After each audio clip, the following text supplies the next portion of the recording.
Hey guys, it's Drax, back with another test server update, and this one has some pretty interesting additions. First up, we're going to start with the Indar Lattice changes, and a new link has been added from Howling Pass to Mao Watchtower. We also have a new link at Mao Southeast Gate to Mao Watchtower. Notes claim that there's been a new link added from Torwich Tower to Torwich Depot, but this isn't evident on the map. I think the new link they're trying to mention here actually goes to Torwich Recycling. There's also been a new link that has been added from Havar Databank to Havar Physics Lab. So moving on, and we're going to look at Indar base design. Starting with the PlanetSide, this has minor cover improvements and they've cleaned up any floating objects. Indar Bay Point, this has cleaned up grass and rocks that were seeping through some of the buildings. They've added more cover beneath the western bridge, and they've also added a secondary lower bridge to reduce stagnation around that area. And it's pretty interesting. You can go underneath one of the bridges, walk through, you can see the cover underneath there. And then if you look to your left as you're crossing from a defender's point of view, you might see the attackers coming in on that side on the lower bridge. So should be nice to fight there in the future. For Torwich Recycling, this has also received some interesting changes. They've closed the western choke point off. They've moved the capture point to a new center structure in the base. And they've removed road and ledge that were directly overlooking the southern area of the spawn room, then increased cover density and made heavy adjustments to overall flow. And you can see I take a fly over the base and then I fly through it with a light assault, and you can see the changes they've made here. It's kind of like two walkways that lead into the same place. Definitely a lot better for the defenders, because I always remember when you got attackers coming in on you at this base, you would often get the issue where you'd be stuck in the spawn room. Well, that shouldn't be an issue anymore. You might still find that vehicles can get in, and I've already seen some pictures of a player getting his Sunder in on the cap point, so maybe some adjustments still need to be made here, but sometimes that takes a bit of work to get a Sunder in those positions anyway, so we'll see how it goes in the future. But for now, it's looking better than it did previously. At the NS Secure Data Lab, the spawn tube now faces the capture point, and there's been increased cover density around the spawn, vehicle bay, and when moving to the capture point. Onto the base that we all know and love, and this is of course the Crown of Indar, and significant changes have been made to this base again. We've seen them in the past and even more have been made now, and this one should change up the way we play at the Crown, so this one could be really cool. There's a few issues and I'm going to outline them as we go through the changes. But the western cliff face is no longer easily accessible to vehicles, so that means that they can't shoot down at the players going in the southeast door at TI Alloys. There's increased coverage on the rock bridge to the east, so good for both attackers and defenders making their way across. The northern cliff face has received new routes and more cover. A vehicle capture point has been added at the base of the northern cliff, but currently has a bug that shows it as a second A point. The capture point on the southern bridge has been moved to an underground area accessible from the south and east of the Crown. Now this capture point, I want to just talk about this slightly. There's an underground sort of area. It looks like a dining area in a way. I will say it looks a bit of a choke point. I see it as like attackers getting in there and they can hold it. So it looks like a good point for attackers to progress to first and move out from, and maybe leave some guys behind, because it does honestly look like a bit of a choke point. Reminds me of the new Ikanam staircases, which seem to be a bit of a choke point, and that's been a bit of a topic recently. So they may want to adjust that in future, or that might be the intention, that attackers might be able to take hold there a bit easier.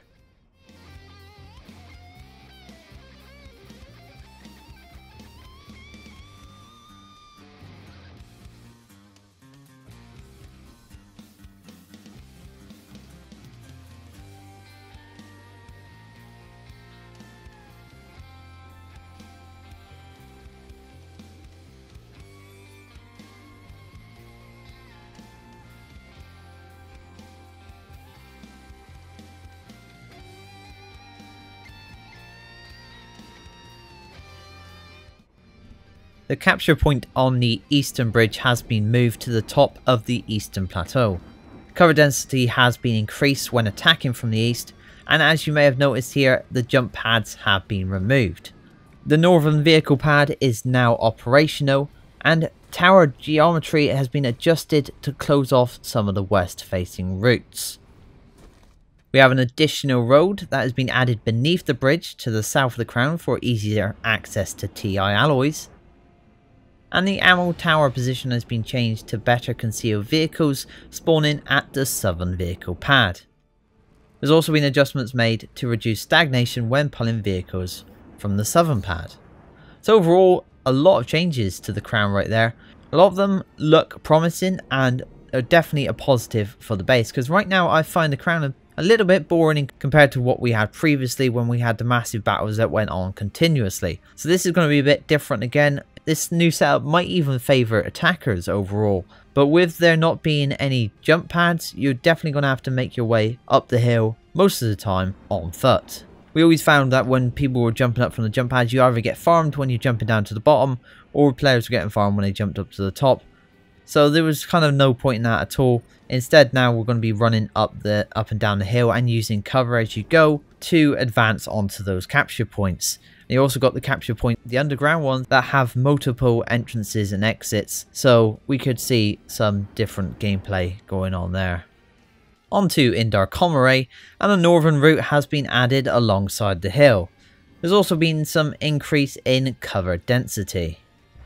The Hacker southern post, which is just down the hill from Indar Lattice, has also received some cover improvements.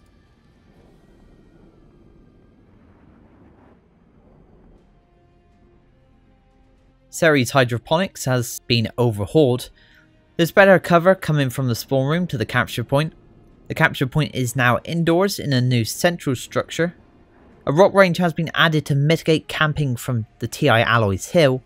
There's a Sunderer garage that has been added to the south of the base, and there's also been some various prop additions and visual polish. So overall this base is looking a bit better. A lot of good changes here, especially that rock range mitigating the camping on the TI Alloys Hill, although I still think I could get my Mag Rider up there and fired down. So we'll see how that goes. Maybe TR and NC would have a problem, but I think VS are definitely going to get their Mag Riders up there and make use of that vantage point. So now on to vehicles, and the reverse steering mechanics for treaded vehicles have been reverted. It says these changes had a negative impact on the feel of tanks when manoeuvring on certain slopes, so they've reverted them and they feel like they did before.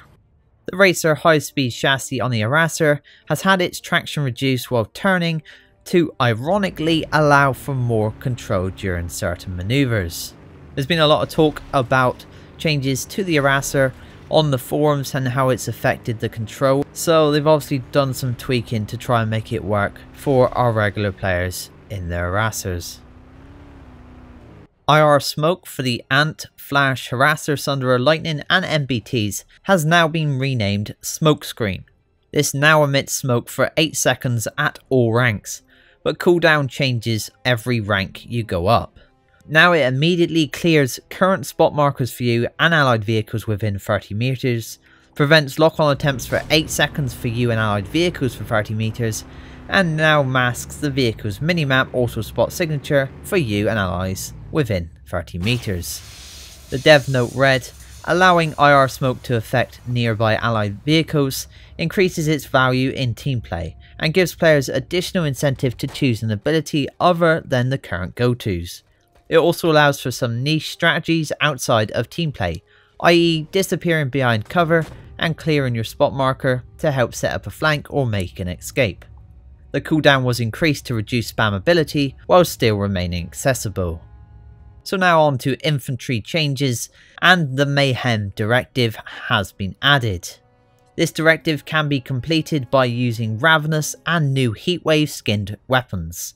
Completing this directive will yield a unique brass variant of the new pistol, the NS45 Pilot. These weapons and directives are still a work in progress, but we can see the NS45 Pilot stats here, which looks to be similar to a repeater, but with a more hard hitting factor, so like a half TR, half NC kind of weapon. Under miscellaneous adjustments and additions, it says the experimental prototype alert has been removed from the test server. Nothing to see here, folks.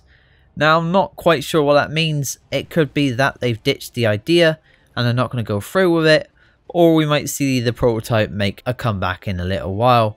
But for now, they're either not working on it, or they just don't want us to know at this time. There were obviously some issues with the prototype alert, the way it worked, and I feel like those could have been worked out pretty easily if they just changed the objective. We needed some new ways that the tank actually worked overall, but it was still obviously an exciting addition to the game. There was a lot of people that looked at my recent videos for it, so there was obviously a want for it to be in the game and a definite want for a new type of alert. There could have been better, maybe they will design better in the future, but I'm not sure for now, so we'll just have to wait and see what this means for the prototype tank and those alerts. Then at the bottom of the update notes we have an addition of a few cosmetics, including the NC Contra Charger, Tracker, Medic, Scout and Tactician helmet. We have the TR HSG Max helmet, and a load of really cool cosmetic additions for the Ant, so check those out when you got time. But that's all for this update. It'd be really interesting to see what you guys think of the changes, especially on bases like the Crown and Ceres Hydroponics. Some big changes there that should change the flow at those bases and how attackers and defenders position themselves. Are these positive changes, or do you think the bases will not be quite as good as they were before? Please let me know what you think of them in the comments. As always, if you found this video helpful, enjoyable or informative, please leave a like and don't forget to subscribe to the channel if you haven't done so already. Thank you for watching and I'll see you all next time.